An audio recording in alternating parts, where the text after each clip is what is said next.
memaparkan materi nantinya sesuai dengan tema kita pada sore hari ini.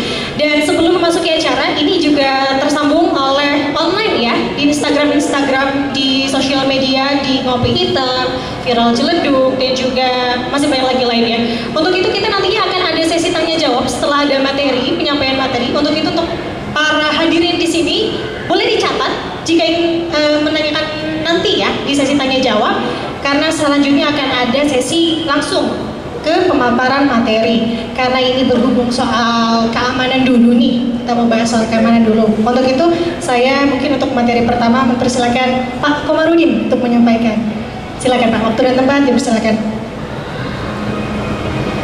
Assalamualaikum warahmatullahi wabarakatuh. Selamat sore dan salam sejahtera untuk kita sekalian. Salam, Om Swastiastu, Namo Buddhaya, salam kebajikan. Terima kasih Mbak Nanda, waktu yang diberikan, yang sama-sama kita hormati, kita banggakan, Ketua Lembaga Perlindungan Anak Indonesia. Beliau yang tentunya tidak asing bagi kita semua sebagai pemerhati, dan tentunya apresiasi bagi tim pada hari ini yang menghadirkan beliau untuk bisa memberikan pencerahan kepada kita semua terkait dengan fenomena sosial yang saat ini sedang marak dan ada di tengah kita, bahkan sudah cukup meresahkan aktivitas kehidupan bermasyarakat di tengah kita. Yang kami hormati, kami muliakan Wakil Ketua Majelis Ulama Indonesia Kota Tangerang, Kiai Haji Abdullah. Alhamdulillah beliau senantiasa bersama-sama dengan kita semua, tentunya di momentum minggu atau 10 hari yang kedua nih Kiai ya. 10 hari yang kedua, tentunya kita juga berharap bahwa kehusuan masyarakat dalam beribadah di bulan puasa, ketenangan bisa kita capai, dan insya Allah umat muslim bisa mencapai apa yang diharapkan di momen bulan puasa tahun kali ini. Terima kasih atas kesempatan yang diberikan. Saya diberikan kesempatan perdana untuk menyampaikan terkait dengan gambaran secara umum situasi Kamtibmas di Kota Tangerang yang boleh kami sampaikan. Alhamdulillah sampai dengan saat ini kondisi kita cukup kondusif. Jadi mungkin penilaiannya cukup kondusif nih Kak, karena memang faktanya masih ada segelintir ataupun sekelompok masyarakat kita yang memang melakukan aktivitas-aktivitas yang memang sudah jauh-jauh hari kami himbau untuk tidak dilakukan, mengingat tentunya sangat rentan sekali terhadap potensi gangguan Kamtibmas sebagaimana yang biasa terjadi ataupun lazim pada bulan puasa nih Kiai. Biasanya anak-anak kan pada keluar rumah dengan alasan ingin membangunkan sahur ataupun sahur on the road dengan melakukan konvoi dan sebagainya. Justru di lapangan malah sangat rentan ataupun berpotensi gesekan, yang akhirnya justru malah akan menjadikan korban, dan juga terpaksa mereka berhadapan dengan hukum, anak-anak berhadapan dengan hukum. Minggu yang lalu masih terjadi di wilayah hukum kita, dan ada korban jiwa, 1 orang meninggal dunia, yang artinya bahwa ini juga menjadi perhatian kita bersama. Dan yang sangat disayangkan, sekali lagi yang sangat disayangkan, bahwa pelakunya ternyata masih sekolah, masih ada yang tingkatan SMP, ada yang tingkatan SMA. Nah ini tentu menjadi perhatian kita bersama yang membutuhkan peran serta segenap elemen masyarakat agar ikut memperhatikan, ikut melakukan pengawasan, dan kita harus sudah berupaya agar aktivitas mereka bisa kita eliminir, kesempatan-kesempatan mereka, ruang geraknya kita persempit dengan perhatian seluruh masyarakat. Ada yang mengatakan bahwa anak-anak di rumah menjadi tanggung jawab orang tua, di sekolah menjadi tanggung jawab guru. Nah, ada celah antara rumah dengan sekolah, yang artinya di sanalah dibutuhkan perhatian masyarakat secara umum agar mereka tidak terjerumus lebih dalam. Kami sangat mendukung program yang dicanangkan Bapak Wali Kota Tangerang, yakni Kota Tangerang menjadi kota yang layak anak. Artinya semua pihak harus ikut berperan serta, kita selamatkan mereka, kita cegah mereka untuk melakukan hal-hal yang bisa beresiko baik terhadap dirinya dan juga orang lain atau meresahkan. Sehingga tolak ukur keberhasilan kita ataupun kami dalam hal ini bukan berapa banyak kami melakukan penangkapan, tapi kita balik dari depan, berapa banyak kita mampu mencegah mereka melakukan aksi-aksi kejahatan, seberapa banyak kita mampu mencegah mereka tidak melakukan tindakan-tindakan yang meresahkan. Tentunya di tengah fenomena ataupun era digitalisasi saat ini, sosial media yang sangat terbuka, informasi sangat terbuka, ini juga menjadi satu tantangan, ya, satu tantangan bagi kita untuk kita bisa mampu melakukan pengawasan terhadap anak-anak yang khususnya ada di Kota Tangerang dan pada umumnya seluruh anak-anak Indonesia, karena tentunya harapan kita ke depan, ya, Kak Seto, kami, Kiai, kita ini ke depan akan jadi penumpang. Siapa pengemudinya? Pengemudinya tentu generasi muda yang sekarang ini sedang kita siapkan. Nah, tentunya kita berharap bahwa ke depan Indonesia akan dipimpin oleh generasi-generasi muda yang hebat yang saat ini sedang menempuh atau menimba ilmu untuk mempersiapkan diri. Ini yang harus kita dukung. Mungkin itu Mbak yang dapat kami sampaikan dulu. Jelas sekali ya. Boleh minta tepuk tangannya untuk Pak Komarudin. Mendengar pemaparannya langsung ingin banyak bertanya sebenarnya ya, tapi karena ada sesinya, selanjutnya mungkin akan saya padatkan dulu dengan pemaparan materi selanjutnya ya, yang dimana nanti akan disampaikan oleh Profesor Dr. Seto Mulyadi. Seto, waktu debat kami silakan. Iya, baik, terima kasih Kak Nanda Aprilia ya. Bismillahirrahmanirrahim. Assalamualaikum warahmatullahi wabarakatuh. Salam sejahtera untuk kita semua. Shalom, Om Swastiastu, Namo Buddhaya, salam sehat dan salam kebajikan. Yang kami hormati Bapak Kombes Pol Komarudin selaku Kapolres Metro Tangerang Kota. Kemudian yang kami hormati Bapak Kiai Haji Abdullah Talib selaku Wakil Ketua Umum MUI Kota Tangerang, dan juga rekan-rekan media, kakak-kakak semua yang luar biasa yang menghadiri acara ini. Ya, mungkin saya ingin mengupas saja mengenai masalah hak anak. Jadi pertama, anak adalah secara hukum itu 18 tahun ke bawah. Jadi kalau sekolah ini ya memang dari mulai TK, SD, SMP, dan SMA, karena rata-rata SMA kelas 3 umur 18 tahun. Nah, ini tergolong anak yang dilindungi oleh undang-undang, dan ini dasarnya adalah Konvensi Hak Anak yang sudah ditetapkan oleh Perserikatan Bangsa-Bangsa tahun 89, dan ini merupakan satu-satunya konvensi internasional yang hampir seluruh dunia meratifikasi konvensi ini. Indonesia meratifikasi tahun 90. Dan kemudian juga membuat sudah ada Gerakan Nasional Perlindungan Anak tahun 97 yang kemudian melahirkan LPA ini, Lembaga Perlindungan Anak Indonesia. Waktu itu tahun 97 dipimpin oleh Menteri Sosial, tapi kemudian sudah reformasi diserahkan kepada masyarakat, dan kami kemudian dipercaya untuk memimpin lembaga ini yang sempat bernama Komnas Perlindungan Anak, kemudian melahirkan lembaga negara yang bernama KPAI, Komisi Perlindungan Anak Indonesia. Nah, kita menyadari ada 4 hak dasar anak. Mohon izin kalau saya buka, boleh ya, supaya lebih jelas ya. Ya, ada 4 hak dasar anak, yaitu pertama hak hidup. Anak harus dijamin haknya untuk hidup. Kedua adalah hak tumbuh dan berkembang. Jadi termasuk anak bermain gembira, bersekolah, mendapatkan pendidikan, mengembangkan potensi dan bakat-bakatnya dan sebagainya. Yang ketiga adalah hak perlindungan, perlindungan dari berbagai tindak kekerasan, termasuk juga perlindungan dari bujuk rayu kalangan-kalangan yang kemudian membelokkan niat mereka, kemudian mengompor-kompori untuk kemudian merusak dan sebagainya. Mungkin beberapa kasus baru-baru ini terjadi. Dan kemudian yang terakhir adalah hak didengar suaranya. Jadi kita juga perlu mendengar suara anak. Bukan zamannya lagi anak dituntut harus begini, tetapi suaranya tidak pernah didengar. Nah, dalam hal ini memang kita melihat dinamika, khususnya anak yang sudah mulai remaja.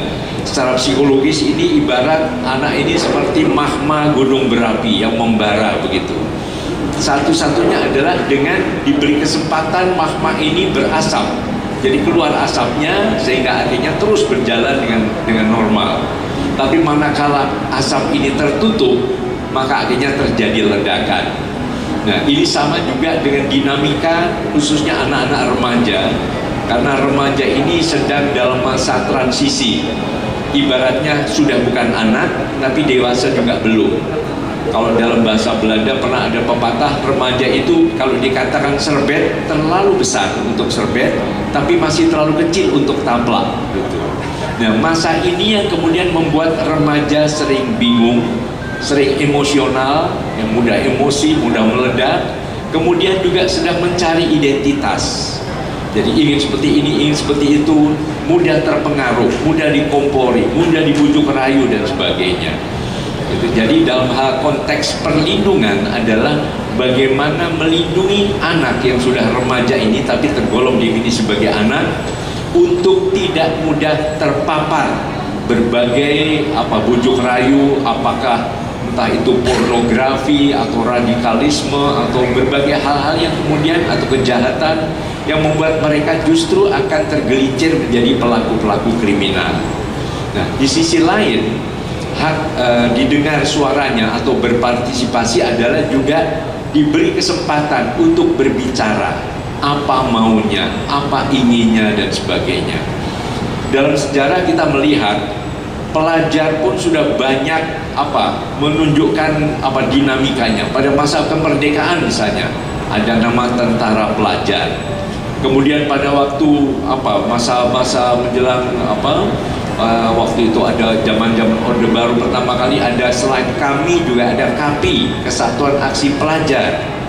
Ya, kemudian baik itu yang berprestasi, baik itu di bidang di bidang seni, di bidang olahraga, itu pelajar juga banyak. Tapi kemudian manakala ini tertutup, jadi kemampuan untuk berprestasi, kemampuan untuk menyalurkan dinamikanya, ledakannya ini tidak ada, maka akhirnya meledak dalam tempat-tempat yang tidak layak. Ya, mungkin kita ingat zaman dulu pada waktu Jakarta ada gubernur namanya Bang Ali Sadikin. Itu ada gelanggang remaja. Nah, gelanggang remaja ini tempat para remaja menyalurkan potensinya. Kalau mau teriak silahkan teriak, tapi menjadi pemain teater. Silakan teriak, tapi menjadi misalnya lagu Butet. Itu teriak kan, tapi dengan nada yang indah. Atau juga ingin memukul boleh, memukul tetapi melalui olahraga bela diri. Memukul melalui memukul bola, misalnya bola voli misalnya dan sebagainya. Jadi energi yang berlebihan ini atau agresivitas ini itu memang dimiliki oleh remaja di seluruh dunia, dan ini akan menjadi suatu prestasi manakala ada tempat untuk menyalurkan hal itu. Manakala itu tertutup, maka akan meledak di berbagai tempat yang justru akan merusak lingkungan, termasuk merusak diri remaja itu sendiri. Jadi dalam konteks perlindungan anak, maka perlu kita sediakan tempat itu untuk menyalurkan agresivitas dalam tanda kutip secara positif. Nah, manakala kita hanya menyerahkan kepada orang tua, tidak semua orang tua mampu mengendalikan putra-putrinya yang remaja ini.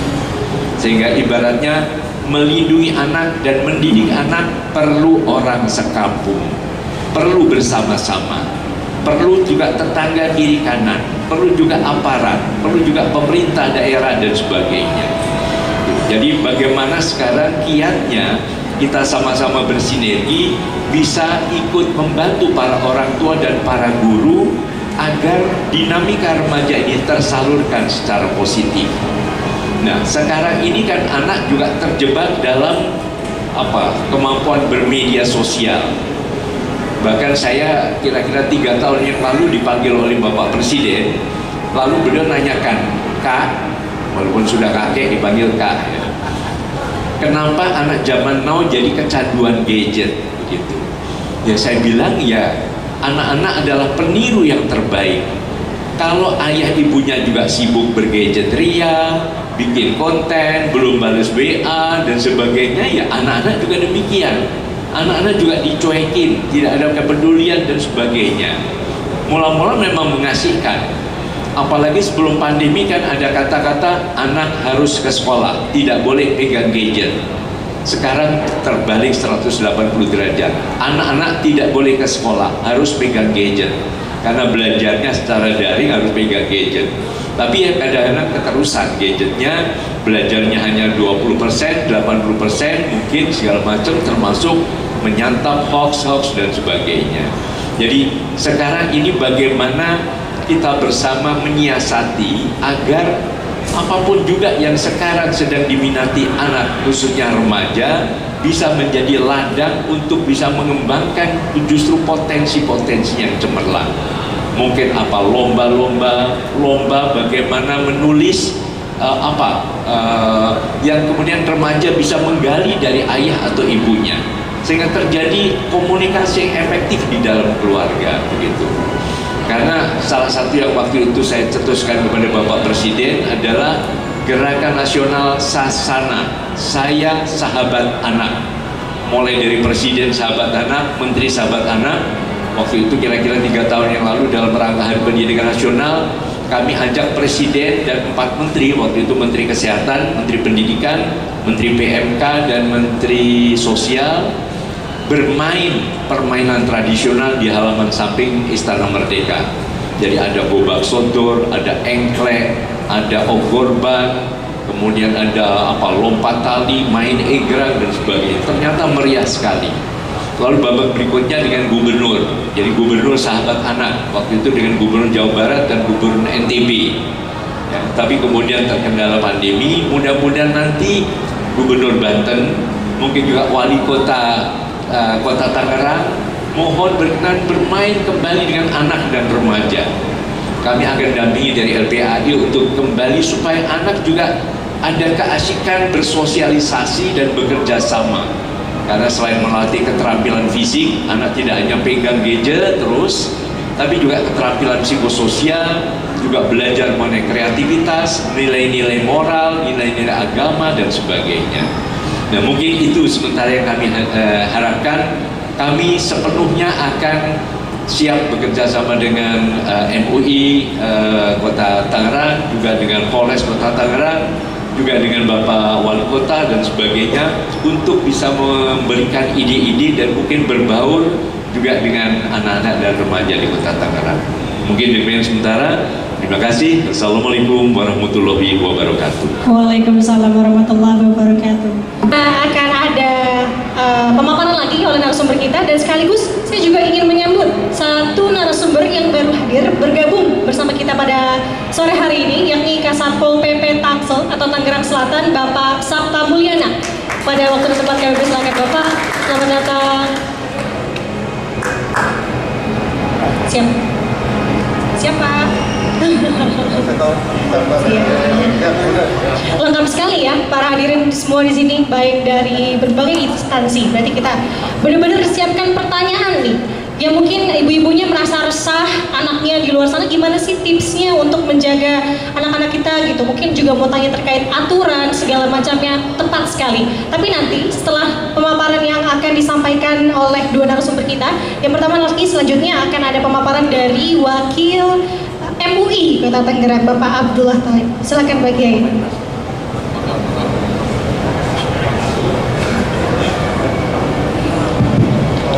Assalamualaikum warahmatullahi wabarakatuh. Waalaikumsalam warahmatullahi wabarakatuh. Yang kami hormati Bapak Kapolres, ini panggilan ini sudah melekat.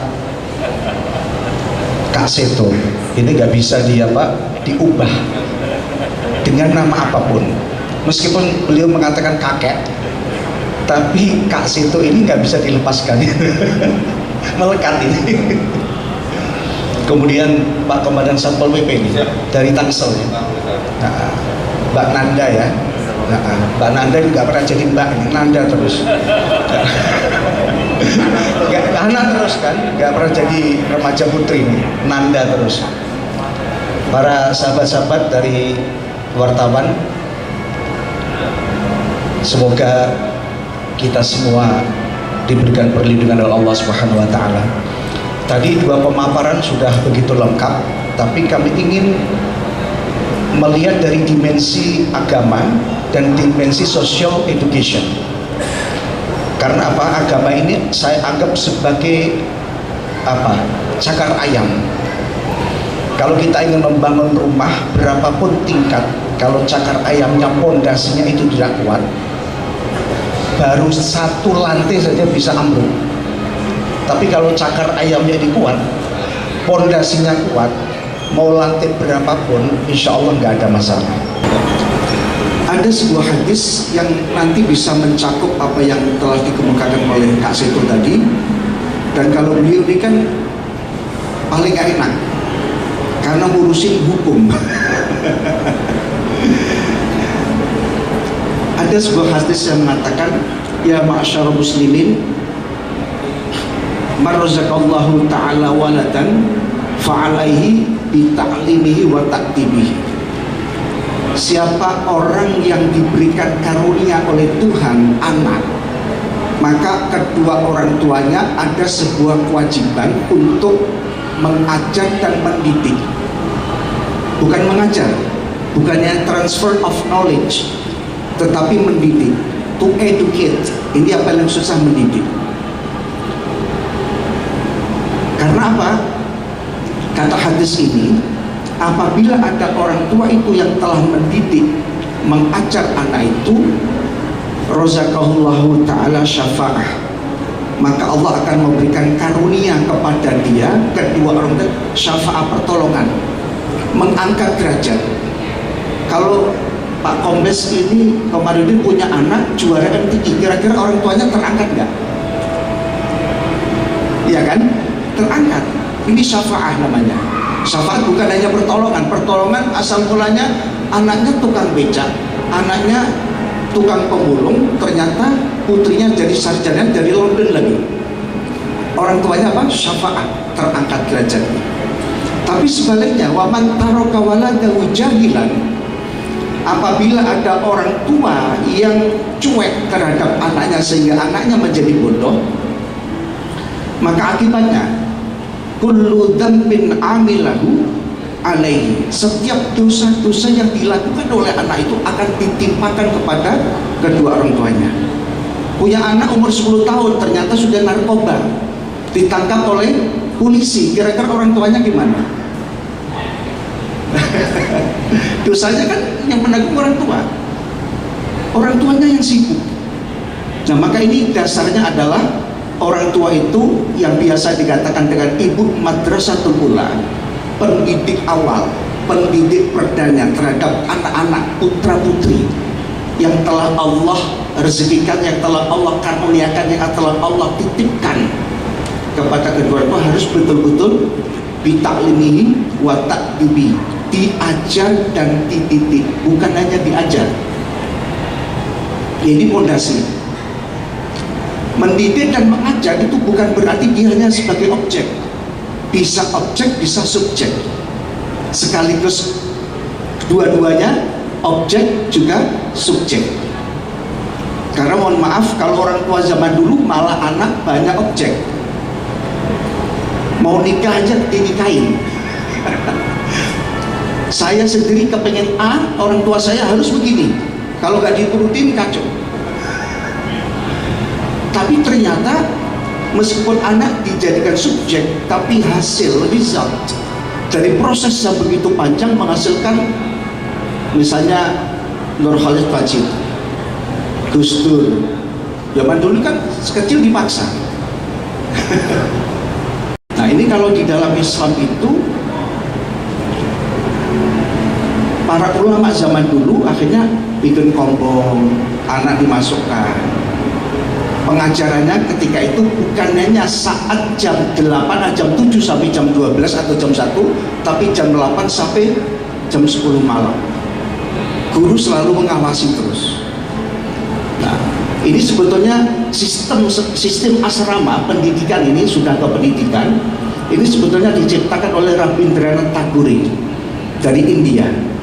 Sebetulnya sebelum ada Islam masuk ke Indonesia, dalam sejarah ada yang mengatakan melalui Gujarat, padahal sebetulnya orang Arab juga hanya istirahat sebentar, kemudian melakukan perjalanan kembali. Nah, ternyata kita bisa melihat kenakalan remaja yang terbanyak di Indonesia ini, kalau kita mau survei, itu adalah anak sekolah yang tidak diasramakan. Pesantren jarang dianggap kenakalan remaja, hanya memang ada kelemahan, muncul ada homoseksual gitu kan, tapi kan tidak banyak. Dari sekian ribu pesantren di Nusantara itu hanya ada berapa persen, itu kan oknum, ternyata nggak ada kenakalan. Nah, sedangkan anak-anak SMA yang tidak di boarding, tidak diasramakan, setelah dia sekolah, guru tidak bisa mengawasi, orang tua sibuk kerja, mereka ke mall. Bahasa kasarnya ngelayap. Ke mall siapa yang ngawasi? Melihat perilaku orang, oh itu kalau tatuan cakep ya dia ikut. Wah itu kalau potongan begini, celananya begini cakep, ikut. Karena dia ini follower, ngikutin gitu. Nah makanya yang terbaik adalah, menurut saya sudah pernah nulis, sudah lama sekali, tentang boarding school. Tapi sekarang udah banyak ikut boarding school, udah bermunculan. Nanti bisa dilihat, bisa dibandingkan mana SMA yang tidak boarding school dengan SMA atau SMK yang boarding school. Tingkat kenakalannya seperti apa nanti bisa dilihat. Kemudian lagi, sekarang anak SMA, tadi yang sudah Kak Situ ngomong, meskipun Pak Kompes belum ngomong tentang radikalisme, ini Stisnu saat berdiri 3 tahun kemudian mengadakan sebuah penelitian di Kota Tangerang. 82% anak SMA, SMK itu tidak mau Pancasila. 82% maunya khilafah. Bayangkan itu anak kecil. Nah ini perlu nanti ada sebuah kerjasama pemerintah, MUI, Pemkot, pokoknya tiga pilar itu dengan MUI dan yang lain, lembaga-lembaga yang lain, untuk menjaga anak-anak ini jangan sampai terjadi semacam itu. Saya kira untuk sementara ini, karena ada narasumber yang lain, nanti bisa dilanjutkan berikutnya. Demikian, Assalamualaikum warahmatullahi wabarakatuh. Waalaikumsalam warahmatullahi wabarakatuh. Nah, sebagai pelayan masyarakat di bidang penegakan peraturan daerah, kami terus melakukan tugas-tugas terkait dengan ketertiban umum, ketentraman masyarakat yang menyangkut dengan rasa aman nyaman yang ada di masyarakat. Apa yang kami lakukan sepanjang tahun selama saya di Satpol PP hampir 3 tahun ini, Pak? Banyak tempat-tempat hiburan, banyak penginapan, banyak bangunan-bangunan beralih fungsi tidak sesuai dengan izin awal. Contohnya kos-kosan. Kos-kosan itu kan bulanan, Pak, bayarnya. Kalau kontrakan kan tahunan. Ya. Ini secara signifikan dengan perubahan yang ada, sampai kos-kosan tadi berubah menjadi harian bahkan jam-jaman. Ini kasih tau. Jadi perubahan ini ada aturannya. Bangunan itu Satpol PP punya fungsi mengawal sejak awal, dari awal proses perizinan sampai peruntukan. Jadi kami punya keleluasaan kewenangan untuk mengecek semua bangunan-bangunan, baik bangunan pribadi maupun tempat usaha. Jadi kami berusaha untuk terus pengawasan. Yang sangat diperhatinkan ketika di tempat-tempat penginapanmu masih kami temukan, Pak, anak-anak yang terjadi. Maaf, anak SMP, Pak, komandan tahulah. Anak-anak SMP, anak SMA yang sudah menginap dan melakukan apa yang belum sewajarnya dilakukan. Anda juga harus tahu, ini anak-anak di bawah umur yang tentunya belum saatnya melakukan apa yang seharusnya.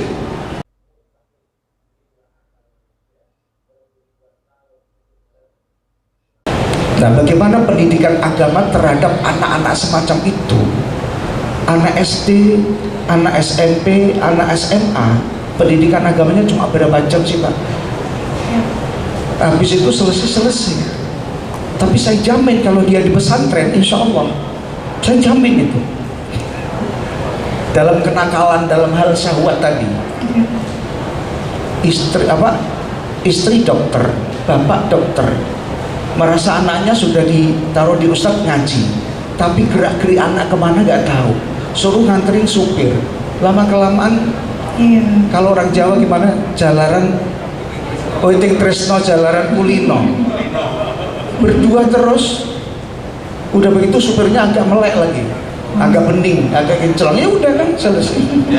Jadi ya ini persoalannya adalah bapak ibunya juga kurang ada kepedulian terhadap itu. Kalau guru sebatas pada jam pelajaran, tapi kalau boarding school bisa 24 jam. Itu solusi yang saya tawarkan kepada pemerintah, mau negeri mau swasta, kalau dibikin gitu insya Allah. Nah, terima kasih. Siap, terima kasih Pak Kiai. Langsung saja karena kita keterbatasan waktu, kita langsung ke Komar atau Kak Seto dulu yang menjawab. Waktu 5 menit. Pertanyaan tadi dari medsos 5 menit untuk menjawab. Karena sudah over ya, maksudnya gimana itu solusinya? Terima kasih. Pertanyaannya, bagaimana menyikapi anak-anak yang cepat dewasa, kemudian dilihat dari kondisi keterbukaan informasi data. Siapa orang yang tidak mengikuti perkembangan zaman, maka dia akan tergerus oleh zaman itu sendiri. Nah, saat ini kita berada pada peradaban, berada pada situasi di mana teknologi sosial media menjadi bagian, bahkan ada ketergantungan. Nah, di sanalah yang tentunya kita harus sikapi bersama bahwa kemajuan teknologi, kemajuan berbagai kemudahan itu juga harus diantisipasi dampaknya, karena tidak hanya menguntungkan, tapi dampak kerugiannya banyak. Salah satunya yaitu ya, ditambah lagi dengan situasi dan kondisi yang tadi disampaikan Kak Seto, kalau dulu anak sekolah dilarang bawa gadget, sekarang anak dilarang sekolah tapi harus pakai gadget. Nah, itu situasional atau dinamika yang berubah-ubah ini yang tentunya harus kita sikapi bersama, dengan harapan kepedulian kita, tiap individu menganggap bahwa anaknya dia adalah anak kita juga, harus kita perhatikan anak kita, anak Anda juga. Jadi pada saat ini bisa kita rangkum, kepedulian ini bisa kita bangun, tentu kita akan bisa menyelamatkan generasi muda kita. Oke, siap, lanjut Kak Seto. Iya, saya kira setuju sekali. Intinya adalah bahwa sumber dari percepatan usia-usia psikoseksual dari anak dan remaja ini, sumbernya adalah tetap pada gadget yang tidak terkontrol tadi. Jadi sekarang bagaimana keluarga berperan untuk mengontrol alat itu.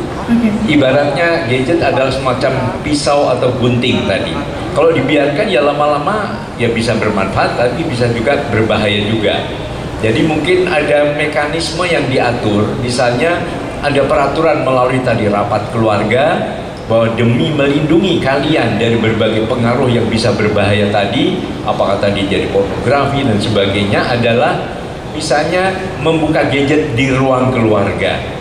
Jadi tidak ada anak dengan bebas mengendalikan itu sendirian, bersama-sama keluarga. Ayah juga, ibu juga, ada saat buka gadget, ada saat ditutup, mungkin mendongeng, mungkin mendengarkan ceramah agama, mungkin diskusi dan sebagainya. Jadi budaya-budaya yang lain tadi seperti mendongeng, mungkin berkreativitas bersama, itu juga dihidupkan kembali. Ya, kemudian juga ya kreatif lah, mungkin bikin poster untuk saling mengingatkan, bikin lagu, misalnya gadget ada manfaatnya, tapi juga bisa bahaya. Nah, kepada anak, ayo adik bermain gadget dengan cerdas dan bijaksana. Jadi tetap cerdas dan bijaksana. Bahwa ini alat kalau sudah simpan bersama-sama, sudah. Lalu kegiatan yang lain begitu. Jadi tidak ada yang tadi kecanduan gadget tadi karena terbiarkan. Ibaratnya kan suatu tindak kejahatan bukan hanya niat jahat pelakunya, tapi juga karena adanya kesempatan. Orang tua tanpa sadar memberikan kesempatan terlalu bebas, akhirnya dia terus berselancar dengan sangat liarnya ke berbagai tempat-tempat yang tidak selayaknya dikonsumsi oleh putra-putri kita. Oke, mantap sekali. Boleh sekali lagi tepuk tangannya. Bisa jadi rilis CD lagi nih kayaknya. Bagus sekali. Oke, karena kita sudah keterbatasan waktu, karena juga sebentar lagi mau buka puasa, tapi juga kita tidak kehilangan insight ya. Insight banyak sekali kita dapat hari ini. Mungkin boleh dari masing-masing narasumber closing statement. Ya maksimal 3 menit. Mohon izin, dimulai dari Pak Sabta dulu boleh? Baik, terima kasih. Menjalani bulan Ramadan yang penuh hikmat ini, saling bisa memberikan, saling koreksi, melihat mulai dari diri sendiri sampai pada menjadikan apa yang menjadi kewajiban kita, terutama terhadap anak, lingkungan masyarakat, din, dan dimanapun kita berada. Satu hal yang sangat penting, bahwa setiap aktivitas, setiap pergerakan apapun harus senantiasa ingat. Saya selalu sampaikan di dalam tugas sehari-hari kepada anggota keluarga, kepada seluruh staf saya di kantor, kepada anggota yang kami pimpin, selalu saya sampaikan, ingat dalam setiap tugas, 1. Sayangi keluarga, 2. Jauhi narkoba, dan jangan lupa bahagia. Demikian. Oke, luar biasa sekali. 3 pesan pilar penting ya. Oke, lanjut Pak. Pak Kiai. Terima kasih. Karena ini sudah menjelang 15 Ramadan sebentar lagi. Kemudian teman-teman yang ada di masjid itu kalau nggak salah nanti 10 hari terakhir akan ada iktikaf. Mabit pada nginep di masjid. Diharapkan kerjasama kita agar tidak ada anak-anak yang mengganggu. Dulu selalu mengganggu, alhamdulillah sekarang enggak. Kemudian closing statement saya ingin mengutip sebuah hadis musalsal, irhamu man fil ardi yarhamkum man fis sama. Tebarkanlah kasih sayang, tebarkanlah kedamaian ke seluruh penduduk bumi, maka engkau akan mendapatkan kasih sayang dari penduduk yang di langit. Maknanya begitu luas. Bisa silaturahim dengan anak, bagaimana supaya anak tidak ketagihan gadget, bagaimana supaya istri tetap menjadi solehah, bagaimana suami meskipun kerja di non jauh yang di sana tetapi tetap dia ingat istri dan suami. Itu irhamu man fil ardi. Kalau Syekh Nawal Bandi mengartikan man fil ardi wal ma'na man fil ardi min adamiyin wa hayawanin. Arti orang penduduk yang ada di bumi itu bukan hanya makhluk namanya manusia, tapi juga binatang. Ini kasih sayang ini bukan hanya sekedar kepada manusia, tapi kepada lingkungan kita. Jadi lingkungan harus dijaga kondusif sehingga semoga anak-anak kita tidak yang dewasa tetap dewasa, yang anak tetap anak gitu. Jangan anak menjadi dewasa, yang dewasa malah menjadi apa? Anak. Yang terakhir saya ingin mengutip firman Allah, ku anfusakum wa ahlikum nar. Jagalah dirimu dan keluargamu agar dirimu dan keluargamu nanti dengan cara irhamu tadi tidak masuk ke nerakanya Allah di hari kelak nanti. Demikian. Assalamualaikum warahmatullahi wabarakatuh. Waalaikumsalam warahmatullahi wabarakatuh. Baik, terima kasih. Akan tiba masanya di mana kami akan menjadi penumpang dan para generasi muda akan memimpin menjadi nahkoda dalam sebuah bahtera kehidupan ini. Oleh karenanya tentu merupakan kewajiban bagi kami saat ini untuk menyiapkan generasi muda, nahkoda nanti yang di depan akan membawa atau melanjutkan bahtera perjalanan hidup ini tentunya dengan harapan generasi-generasi yang hebat. Gantungkan cita-cita setinggi langit, jauhi berbagai potensi, ajakan, seruan yang sudah dapat dipastikan hanya akan menjerumuskan Anda. Tapi manakala Anda mau untuk belajar, untuk mengasah, mempersiapkan diri untuk menggapai ataupun memimpin di kemudian hari, maka itu Anda termasuk orang-orang yang memang dipersiapkan. Tapi kalau Anda sampai terpengaruh oleh ajakan orang-orang untuk hal-hal yang sesat, maka kerugian juga nanti Anda yang akan. Masyarakat, mari kita jaga, kita siapkan generasi muda dengan baik, dengan kepedulian kita semua. Dengan kebersamaan kita mampu mempersiapkan generasi-generasi Indonesia ke depan yang jauh lebih baik dari generasi sekarang. Terima kasih. Super sekali. Baik, jelas closing statement dari Kak Seto. Iya, dulu Bung Karno pernah mengatakan bangsa yang besar adalah bangsa yang menghargai pahlawan-pahlawannya. Betul, jangan lupa masa lalu. Pahlawan-pahlawan yang membuat kita bisa merdeka sekarang ini. Tapi mari kita tambahkan, bangsa yang besar adalah bangsa yang mencintai dan menghargai anak-anak. Karena ini adalah masa depan kita yang akan menggantikan menjadi Kapolres Kota Tangerang, menjadi Wakil Ketua MUI Tangerang, menjadi Sekretaris Satpol PP, menjadi penyiar atau presenter yang luar biasa seperti Mananda, menjadi Menteri Presiden dan sebagainya.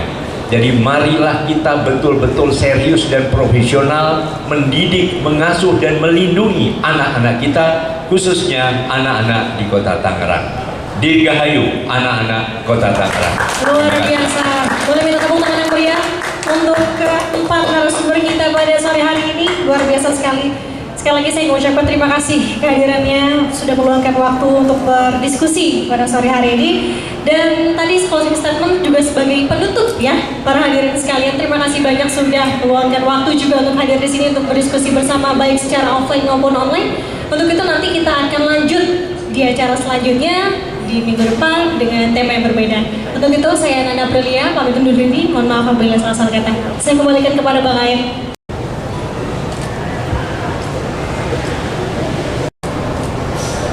1, 2, 3, oke, makasih.